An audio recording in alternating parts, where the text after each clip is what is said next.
दोस्तों, क्या आप ये सोच सकते हैं कि देश के लिए सर्वोच्च बलिदान करने वाले फौजियों के नाम हमारी ही सरकार ने साल भर से छुपा कर रखे थे?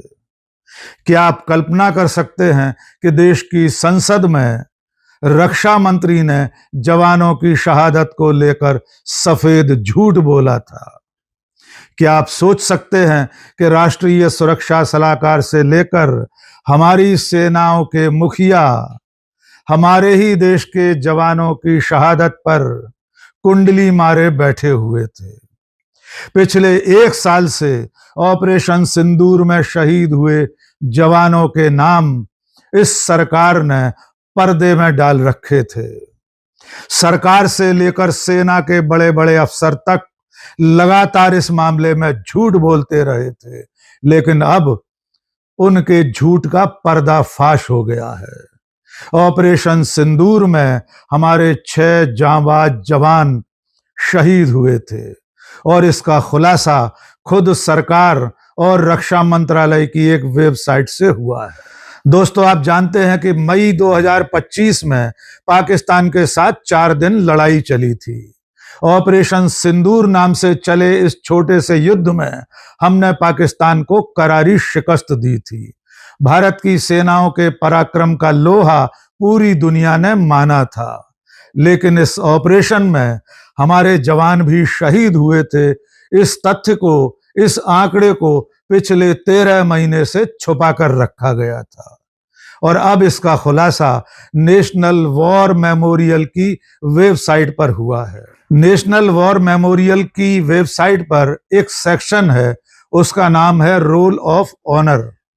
इसकी वॉल 3D में 6 ऐसे जवानों के नाम सामने आए हैं जिन्होंने ऑपरेशन सिंदूर में अपना सर्वोच्च बलिदान दिया था। इन 6 शहीद जवानों में 5 जवान थल सेना के हैं और 1 वायुसेना के। आइए इनके नाम भी जान लीजिए।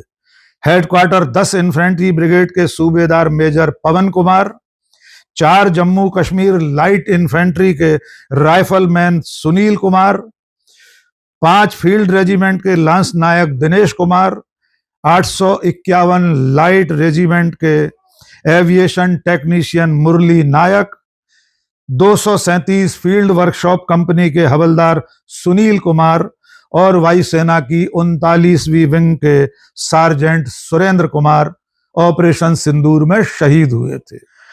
26 जून 2026 को इन शहीदों के नाम नेशनल वॉर मेमोरियल की वेबसाइट पर दिखे और उसके बाद पूरे देश में यह सवाल पूछा जा रहा है कि आखिर भारत सरकार ने, रक्षा मंत्रालय ने, हमारी सेनाओं ने 13 महीनों तक इन शहीदों के नाम छुपाकर क्यों रखे थे।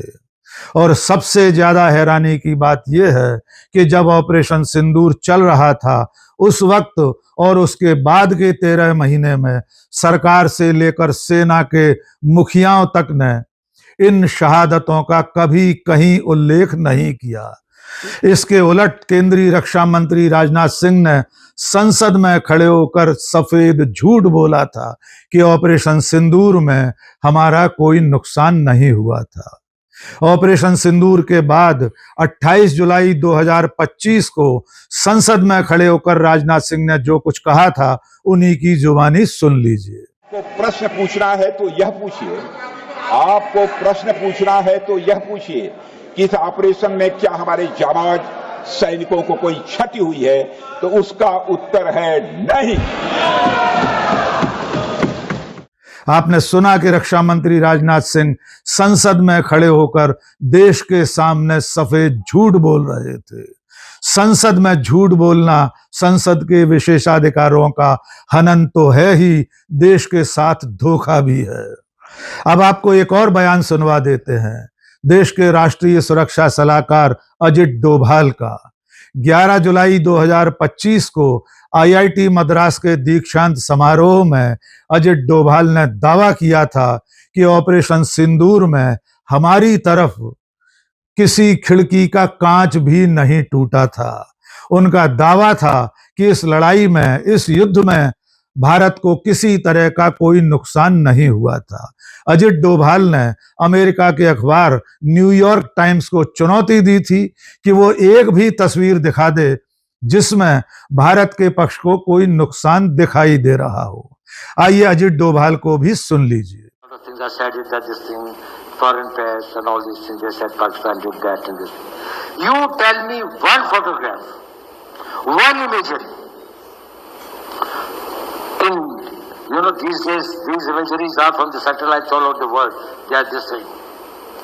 Which shows any Indian damage being done, even a glass plane having been thrown. our Chief of Defense Staff Anil Chauhan no loss की थ्योरी का ही राग अलापते रहे। ऑपरेशन सिंदूर के बाद एक बार भी सीडीएस अनिल चौहान ने यह कबूल नहीं किया कि हमारे जवान भी शहीद हुए थे। उनके अलावा थल सेना अध्यक्ष उपेंद्र द्विवेदी, वायुसेना अध्यक्ष air chief marshal AP Singh, ये सब भी लगातार इसी बात पर अटके हुए थे कि ऑपरेशन सिंदूर में हमारे किसी जवान को कोई नुकसान नहीं हुआ था। अब जबकि नेशनल वॉर मेमोरियल की वेबसाइट पर शहीदों के नामों का खुलासा हो गया है, तो सरकार से पूछा जाना चाहिए कि आखिर क्या वजह थी कि ऑपरेशन सिंदूर के दौरान हर दिन होने वाली प्रेस कॉन्फ्रेंस और उसके बाद 13 महीनों तक इन शहीदों के नाम छुपा कर रखे गए। आखिर इसके पीछे नियत क्या थी? सरकार क्यों इनके नाम देश के सामने नहीं रखना चाहती थी? और क्या ये शहीदों का अपमान नहीं है? क्या संसद में खड़े होकर रक्षा मंत्री का झूठ बोलना देश के साथ धोखा नहीं है? क्या ये हमारी सेनाओं का अपमान नहीं है? और क्या ये देशद्रोह नहीं है कि रक्षा मंत्री संसद में खड़े होकर जवानों की शहादत के बारे में झूठ बोल रहे थे? और चलते चलते ये भी जान लीजिए कि इन 6 जवानों के अलावा ऑपरेशन सिंदूर के समय पैरामिलिट्री फोर्सेस के 8 जवान भी शहीद हुए थे। इसके अलावा पूंछ और राजौरी सेक्टर में 21 नागरिक भी पाकिस्तान की बमबारी में मारे गए थे। और देश के रक्षा मंत्री, राष्ट्रीय सुरक्षा सलाहकार और हमारी सेनाओं के मुखिया ऑपरेशन सिंदूर में नागरिकों से लेकर फौजियों के मारे जाने, उनकी शहादत के बारे में 13 महीनों तक झूठ बोलते रहे। तो इस बेशर्म सरकार पर लानत है। आज के इस वीडियो में बस इतना ही। बहुत बहुत शुक्रिया। जय हिंद।